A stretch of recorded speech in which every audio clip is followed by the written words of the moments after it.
Hello student, महाकान education में आपका स्वागत है। आइए आज हम अध्याय फर्स्ट स्टार्ट करेंगे कक्षा 10वीं में। अध्याय फर्स्ट का नाम है वास्तविक संख्याएं, रियल नंबर। तो सबसे पहले हम समझेंगे कि रियल नंबर होते क्या है। तो देखो आप, रियल नंबर वास्तविक संख्याएं क्या होती है। तो मैंने एक वीडियो में बताया है पूरा कैसे ये वास्तविक संख्याएं आई हुई है और कैसे क्या परिमेय संख्याएं होती हैं, क्या अपरिमेय संख्याएं होती हैं, ये सभी चीजें बताई हुई हैं। तो अपन यहाँ शॉर्ट में देखेंगे कि देखो सबसे पहले वास्तविक संख्याएं किसे कहेंगे। तो अब सबसे पहले आप ये ध्यान रखो कि सभी परिमेय संख्याएं होती हैं। तो सबसे पहले आप परिमेय संख्याओं को देखेंगे। परिमेय संख्याएं है ना, और अपरिमेय संख्याएं हमने पढ़ी हुई हैं। तो हम देखें परिमेय संख्याएं और अपरिमेय संख्याएं। तो यदि मान लो हम ये सभी धनात्मक परिमेय संख्याएं ले लें और सभी धनात्मक अपरिमेय संख्याएं ले लें, तो इन दोनों के समूह को, इन दोनों को यदि हम मिला दें तो वो क्या बनती है, वास्तविक संख्याएं बनती है। क्या बनती है, वास्तविक संख्या। तो इनकी परिभाषा हम इस प्रकार लिख सकते हैं कि सभी धनात्मक परिमेय और अपरिमेय संख्याओं को वास्तविक संख्याएं कहते हैं। सभी धनात्मक परिमेय और अपरिमेय संख्याओं को वास्तविक संख्याएं कहते हैं। ये सिंपल सी डेफिनेशन है, मतलब ये वास्तविक संख्याएं। तो देखो इस अध्याय में आपको 1.1 में यूक्लिड विभाजन प्रमेय दी गई है, जो अभी हटा दी है। तो इस अध्याय में हम 1.2 से स्टार्ट करेंगे और इसमें क्वेश्चन अभी जो ब्लूप्रिंट है उस ब्लूप्रिंट के आधार पर 7 मार्क्स का आना है, जिसमें 1 नंबर का, 2 नंबर का और 4 नंबर का प्रश्न आना है। तो ये है सिंपल सा परिमेय संख्या रेशनल नंबर, अपरिमेय संख्या रेशनल नंबर, है ना। तो सभी मतलब ऑल पॉजिटिव रेशनल नंबर और ऑल पॉजिटिव रेशनल नंबर को यदि हम मिक्स कर दें तो वो रियल नंबर कहलाते हैं। तो इसमें हम सबसे पहले बात करेंगे एलसीएम की और एचसीएफ की। तो देखो एलसीएम क्या होता है। एलसीएम का फुल फॉर्म है लोएस्ट कॉमन मल्टीपल और एचसीएफ का फुल फॉर्म है हाईएस्ट कॉमन मल्टीपल। एलसीएम को लघुत्तम समवर्तक कहते हैं और एचसीएफ को महत्तम समवर्तक कहते हैं। तो देखो अब इसको हम समझेंगे कैसे। समझना ऐसे है कि जो लघुत्तम समवर्तक है उसमें लोएस्ट वर्ड लिखा है, लेकिन इसमें लोएस्ट नहीं लेना। इसमें नाम इसका लोएस्ट है, लेकिन इसमें अपोजिट चीज को ध्यान रखेंगे कि मतलब बड़ी से बड़ी संख्या की बात होती है। सबसे इसमें बड़ी से बड़ी संख्या की बात होती है। और यहाँ एचसीएफ में हाईएस्ट है। तो हाईएस्ट में हम देखें कि हाईएस्ट मतलब बड़ा होना चाहिए, लेकिन इसमें छोटी से छोटी संख्या की बात होती है। छोटी से छोटी संख्या की बात होती है। तो दो चीजें हम देखेंगे। यदि मान लो हमें कोई संख्या है, ये मान लो 24 और 18 संख्या है, इन दोनों का हमें एलसीएम और एचसीएफ यदि ज्ञात करना है तो उसे हम समझेंगे कि एलसीएम और एचसीएफ होता क्या, कैसे निकलेगा। तो सबसे पहले हमने 24 के गुणनखंड निकाल लिए। 2 से काट दिया 12, 2 से काट दिया 6, 2 से काट दिया 3, 3 से काट दिया 1। अब हमने 2 से काटा 2 नाम 18, 3 से काट दिया 3 3 3 एकम 3। तो हमने ये इनके गुणनखंड लिख लिए। तो गुणनखंड लिखने के बाद हम देखें कि यदि जो 24 के गुणनखंड है और ये 18 के गुणनखंड है, तो सबसे पहले हम पूरे गुणनखंड लिखें, ऑल गुणनखंड। तो 2 इंटू 2 इंटू 2 इंटू 3। अब हम देखें ये 2 दूसरे लाइन में आ जाएंगे हम। तो इसमें भी है 2 और इसमें भी है, तो ये कॉमन मिल गया, इसलिए इसको नहीं लिखेंगे। अब 3 इसमें भी था और इसमें भी है, ये भी कॉमन मिल गया, उसको नहीं लिखेंगे। और तीसरा ये एक एक्स्ट्रा है तो इसको लिख देंगे। तो ये हो जाएगा 2 गुणित 2 गुणित 2 गुणित 3 गुणित 3, मतलब इनका आपस में गुणा कर देंगे तो ये 72 आ जाएगा। कैसे हो जाएगा, 72। मतलब ये ऑल फैक्टर है, ज्यादा से ज्यादा फैक्टर है, मतलब ये बड़ी से बड़ी संख्या को दर्शा रहा है। ये 72 है, ये बड़ी से बड़ी संख्या है। अगर मान लो इसी में से हम कॉमन गुणनखंड की बात करें तो कॉमन गुणनखंड इसका 2 और इसका 2, इसका 3 और इसका 3, ये 2 कॉमन आए हुए हैं तो इसको लिख दिया 2 गुणित 3, 2 3 कितने 6, तो ये कॉमन गुणनखंड है इसके 6। तो अब हम बात करते हैं इन दोनों चीजों में कि ये सबसे छोटी संख्या है, ये सबसे छोटी संख्या है और ये सबसे बड़ी संख्या है। तो जब बड़ी संख्या की बात होगी तो बड़ी संख्या आप देखें 72 है और ये 24 और 18, इन दोनों का क्या है, ये एलसीएम है। तो इसका मतलब ये है कि ये जो 72 है इन दोनों संख्याओं से, मतलब ये दोनों संख्याएं ऐसी हैं बड़ी से बड़ी संख्या जिनसे ये 72 विभाजित हो रहा है ना। तो इसकी हम परिभाषा इस प्रकार लिखेंगे कि वह बड़ी से बड़ी संख्या जो इन दोनों संख्याओं से विभाजित हो जाती है उसका एलसीएम कहलाता है। अब दूसरी बात करें कि एचसीएफ क्या होता है, तो एचसीएफ मतलब छोटी संख्या होती है। तो एचसीएफ की बात करें तो एचसीएफ वह संख्या होती है जो इन दोनों संख्याओं को विभाजित करती है। एचसीएफ वह छोटी से छोटी संख्या होती है जो इन दोनों संख्याओं को विभाजित करे। 6 से देखें, 6 से 24 में भी भाग जा रहा है, 6 से 18 में भी जा रहा है, तो ये वो कॉमन संख्या है जो दोनों संख्याओं को विभाजित करेगी। और ये 72 ऐसी संख्या है जो इन दोनों संख्याओं से 72 विभाजित होगा। तो इनमें ये इनकी डेफिनेशन लिखेंगे हम। तो देखें इसके बाद इस प्रश्नावली में हम 1.2 देखेंगे। तो 1.2 में इनसे ही संबंधित क्वेश्चन है, इसके लिए हमें एक फॉर्मूला और देखना है, तो आप उसको भी ध्यान दें और इसका स्क्रीनशॉट ले लें।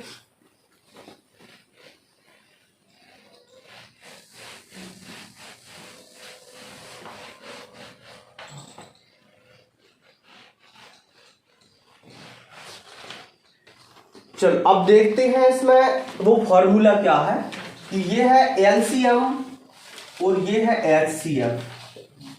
एलसीएम इंटू एचसीएफ यदि हम दोनों का गुणा कर दें तो ये दो संख्याओं का गुणनफल कहलाता है। दो संख्याओं का गुणनफल, या हम इसको कह सकते हैं LCM into HCF equal to पहली संख्या गुणित दूसरी संख्या। यह है पहली संख्या गुणित दूसरी संख्या। जब हमें और फॉर्मूले बनाना हो तो हम इसी से बना सकते हैं। जब आपको एलसीएम निकालना हो तो एलसीएम बराबर हो जाएगा ऐसे पहली संख्या गुणित दूसरी संख्या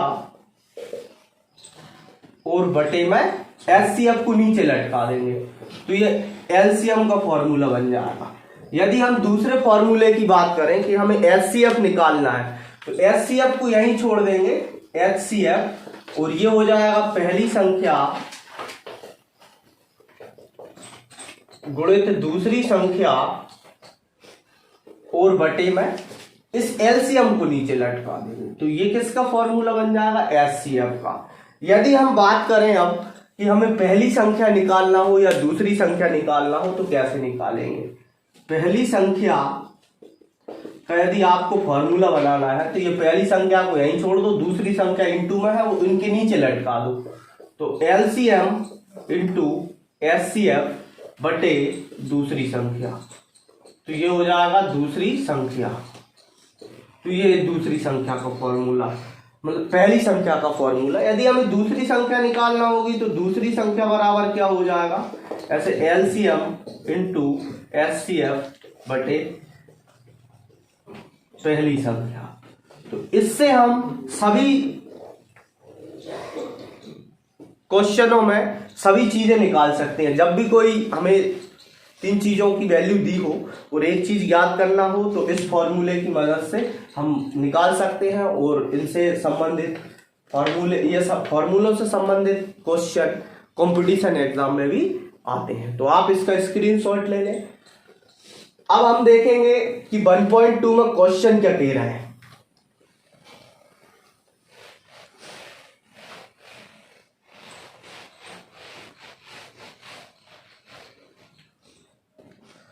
ये 1.2 है इस 1.2 में क्वेश्चन नंबर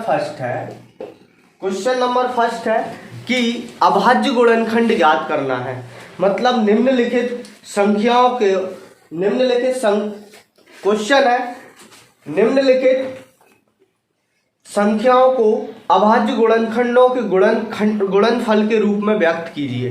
तो इनमें हमें क्या निकालना है, इनके गुणनखंड निकालना है। क्वेश्चन नंबर फर्स्ट है और क्वेश्चन नंबर फर्स्ट में गुणनखंड की बात कर रहे हैं। तो क्वेश्चन नंबर फर्स्ट का हम देखो, क्वेश्चन नंबर ये है, ये क्वेश्चन नंबर सेकंड है और थर्ड भी है, फोर्थ भी है। तो हम कोई 2 क्वेश्चन करते हैं, बाकी सब हो जाएंगे, है ना। तो ये 2 क्वेश्चन लिख लिए, पहला और चौथा, दूसरा तीसरा पांचवा कर लोगे सब। तो यहाँ इसके गुणनखंड की बात करेंगे, सिंपल है ये दो। इसके सबसे छोटी से छोटी संख्या से हम इसको काट के देखते हैं। तो यदि मान लो इकाई का अंक सम हो, तो ये संख्या सम संख्या से विभाजित होगी, और इकाई का अंक विषम हो तो यह विषम संख्या से विभाजित होगी।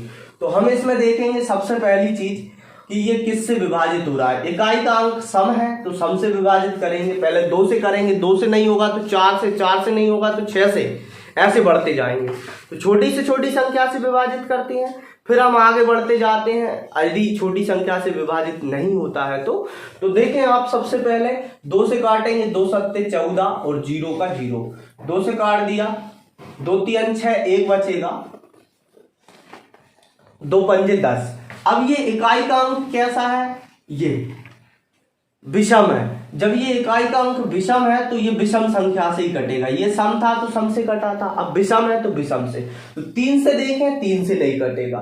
फिर हम 5 से देखें, 5 से, 5 7 35, मतलब कट गया। अब ये विषम है, 7 ही है तो 7 से ही कटेगा। मतलब हम लिखेंगे 140 के अभाज्य गुणनखंड कितने होंगे। यहां अता वर्ड लिख देंगे, क्योंकि अता नहीं लिखते हैं तो नंबर कटते हैं, है ना। तो 140 के गुणनखंड लिखें 2 गुणित 2 गुणित 5 गुणित 7। तो हमें मात्र इतना करना है ये क्वेश्चन। ऐसे ही हम चौथे क्वेश्चन को देखें, उसमें लिखा है 5005, ये 5005। तो आप इसको देखें कि इसमें इकाई अंक कितना है। इकाई अंक देखेंगे हम, ये लिखा है 5005। तो इकाई अंक की बात करते हैं, इकाई अंक कैसा है, विषम है, तो ये विषम से कटेगा। तो विषम में सबसे पहले 3 से ये नहीं कटेगा। हम 5 से देखें, 5 से काट के 5 एकम 5, 0 का 0 0, 0 का 0, 5 एकम 5। अब और ये किसी संख्या से नहीं कटेगा, तो इसमें हम देखें कि ये 1001 से ही कटेगा। तो इसको 1001 से काट देंगे एक बार। तो इसके जो गुणनखंड होंगे, मतलब हम वही लिखेंगे, अतः 5005 के गुणनखंड ये होंगे 5 गुणित 1001। मतलब ये सिंपल सा लिखेंगे। अब हम दूसरी चीज ध्यान दें कि क्वेश्चन नंबर सेकंड में क्या कह रहे हैं। तो क्वेश्चन नंबर सेकंड है कि पूर्णांकों के निम्नलिखित युग्मों के एचसीएफ और एलसीएम ज्ञात कीजिए तथा इसकी जांच कीजिए कि 2 संख्याओं का गुणनफल बराबर एचसीएफ इंटू एलसीएम होता है। तो आप इनको स्क्रीनशॉट ले लें। अब हम दूसरा देखें, मतलब इसमें से क्वेश्चन है एलसीएम और एचसीएफ ज्ञात करना है और उनकी जांच भी करना है, क्या ये सही है। तो इसका हम क्वेश्चन नंबर फर्स्ट लेते हैं। क्वेश्चन नंबर सेकंड का क्वेश्चन नंबर फर्स्ट है कि 26 और 91 के इनका एलसीएम भी लेना है और एचसीएफ भी लेना है, और ये पता भी करना है कि दोनों एलसीएम और एचसीएफ बराबर दोनों संख्याओं का गुणनफल ये सत्य है या नहीं। तो आप देखें,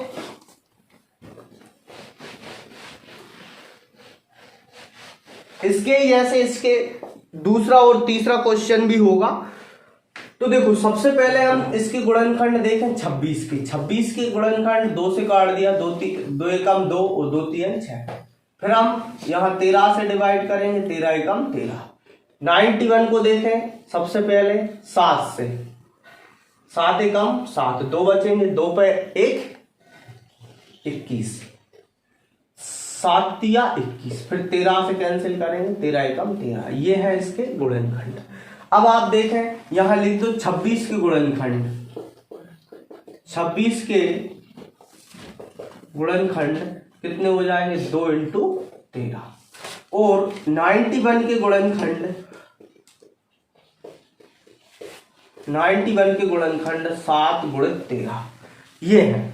अब हम इसमें देखें कि इनका एलसीएम और एचसीएफ हमने पढ़े हुए हैं। एलसीएम क्या होगा, एलसीएम देखें, एलसीएम में सबसे पहले 2 लिख दो, फिर 13 लिख दो, और फिर 7 लिख दो, 2 लिख दो और 13 लिख दो और 7 लिख दो, सिंपल है। अब हम देखें इनका गुणा करना है, तो इनका जब हम गुणा करेंगे तो 2 गुणित 13 7 91, इन दोनों को गुणा कर दिया। तो सबसे पहले ऐसी संख्याओं को गुणा कर लो कि बड़ी संख्या ना बने, मतलब जितना हो सके छोटी से छोटी संख्या का पहाड़ा पढ़ना पड़े, है ना। तो हम इसका 13 7 91, मतलब अब 91 का 2 के साथ पढ़ना है, सिंपल है, कितना हो जाएगा 182, 2 एकम 2, 2 नाम 18, 182। अब यदि हम इसमें बात करें एचसीएफ की, तो एचसीएफ क्या है, एचसीएफ मतलब है जो दोनों में कॉमन हो। तो कॉमन हम देखें दोनों में 13 है, तो इसका एचसीएफ होगा 13, मतलब एलसीएम 182 और एचसीएफ कितना है 13। अब हमें एक कंसेप्ट ये ध्यान रखना है कि उनने ये भी कहा है कि ये जांच कीजिए कि दो संख्याओं का गुणनफल बराबर एलसीएम इंटू एचसीएफ है। तो हम देखें दो संख्याओं का गुणनफल, दो संख्याओं का गुणनफल बराबर एलसीएम इंटू एचसीएफ है। तो देखें दो संख्याएं कौन कौन सी हैं, ये है 26 इंटू 91 और इक्वल टू एलसीएम कितना है, इसका एलसीएम देखें 182 इंटू ये एचसीएफ कितना है 13। अब इनका गुणा करके देखें, 13 दूनी 26 हासिल लाइक 2, 13 अट्ठे 104, 105 106 हासिल लाइक 10, 13 एकम 13 और 13 और 10 23। ये अगर हम 26 का इधर मल्टीप्लाई करेंगे तो 26 एकम 26 हासिल लाइक 2, सॉरी यहाँ 13 एकम 13 और 13 और 10 23, 2366। और यहां हम देखें कि ये 26 का गुणा करेंगे तो 26 का गुणा के बाद भी इतना ही आएगा। ऐसे देखें 91 इंटू 26, तो 6 और 9 छक्के 54, और इधर 2 से करेंगे तो 2 एकम 2 और 2 नाम 18, तो 6 8 5 13 की 3 हासिल लाई ये 2366। तो ये भी कितना है हमारे पास 2366, मतलब ये दोनों चीजें कैसी है इक्वल है। तो हम लास्ट में जो लिखेंगे वो ये लिखना है, अतः 26 और 91 का एलसीएम 182 व एचसीएफ 13 होगा। ये दो चीजें लिखना है और बाकी हम ये सिद्ध कर चुके हैं। तो ये इस प्रकार क्वेश्चनों को सॉल्व करना है, ऐसे ही इसका दूसरा क्वेश्चन होगा और ऐसे ही इसका तीसरा क्वेश्चन होगा। यही है कि हम सबसे पहले उनके गुणनखंड निकालेंगे, ये लिख देंगे गुणनखंड, उनमें एलसीएम देखेंगे, बड़ी से बड़ी संख्या को लिखना है, जो उसमें कॉमन है उसको छोड़ देना, और जो यहाँ कॉमन है वो हमारा एचसीएफ कहलाएगा। फिर हम ये फॉर्मूला में मान रख देंगे दो संख्याओं का गुणनफल, मतलब ये, और बराबर में एलसीएम और एचसीएफ। तो आप इसका स्क्रीनशॉट ले लें। इसके बाद हम क्वेश्चन नंबर 3 देखेंगे। तो क्वेश्चन नंबर 3 में भी आपको क्या करना है, सिर्फ उसके अभाज्य गुणनखंड ही गुणनखंड विधि से एलसीएम और एचसीएफ निकालना है। तो हम इसका क्वेश्चन नंबर 3 के भी एक क्वेश्चन सॉल्व करेंगे, क्वेश्चन नंबर 3। तो क्वेश्चन नंबर 3 में आप देखें, पहला क्वेश्चन है 12 15 21। तो यहां लिख दो आप 12 15 21, 12 15 और 21। इसके 12 15 21 का हमें अभाज्य गुणनखंड विधि द्वारा एलसीएम और एचसीएफ निकालना है। तो आप इसका स्क्रीनशॉट ले लें, इसको मिटा देते हैं। तो देखो क्या करना है, सबसे पहले 12 के गुणनखंड लो, 2 से काटेंगे 2 इचिंग 12, 2 से काटेंगे 2 3 6 और 3 एकम 3, 15 को काटेंगे 3 5 15 और 5 एकम 5। 21 को देखें 3 7 21 और 7 एकम 7। तो यहां आप देखें सबसे पहले 12 के गुणनखंड, 12 के गुणनखंड कितने हैं? 2 गुणित 2 गुणित 3। 15 के गुणनखंड 3 गुणित 5 और 21 के गुणनखंड 3 गुणित 7।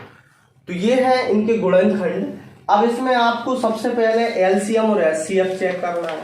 तो अपन एलसीएम के लिए हम क्या करेंगे? एलसीएम बराबर 2 गुणित 2 गुणित 3।